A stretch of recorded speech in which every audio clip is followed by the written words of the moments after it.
Good afternoon. Welcome to Cape May, New Jersey.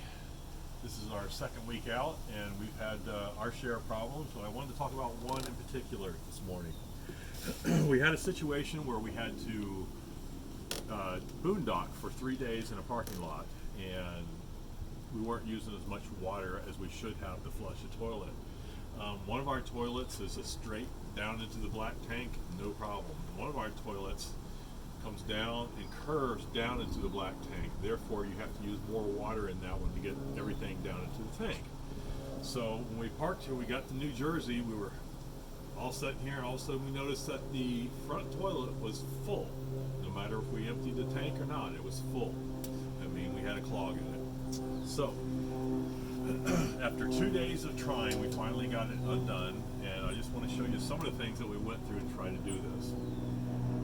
First of all, I had a small 1/4-inch auger, turn it with a hand and go down in there. That helped very little. It helped drain a little bit of the water, but not much. And the toilet bowl was absolutely full. We couldn't get rid of anything. So we let that go down a little bit. We went and bought a plunger. This plunger, as a matter of fact, not a cheap one. It's a good plunger, rubber on the bottom, needs to be cleaned.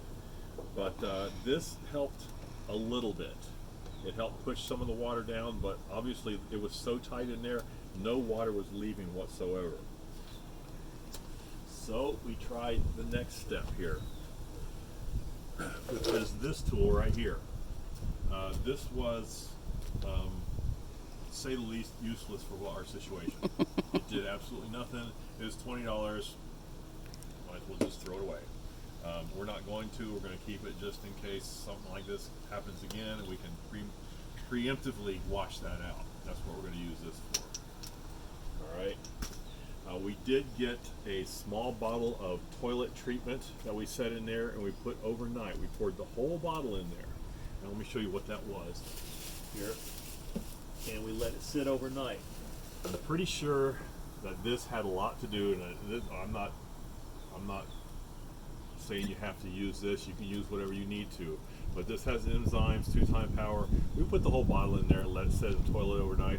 I'm fairly sure this helped loosen everything in there, so that this morning, after about 3 or 4 more hours of messing with it, we were finally able to get the toilet to clear and flush. What actually did the trick finally, though, was a pot of boiling water down in the toilet. Oh, by the way, I did finally get some of the water out, so we had some room to move in there just a little bit. So by using my 1/4-inch auger, I was able to get water down in, drained far enough into the tank to where we could use some tools.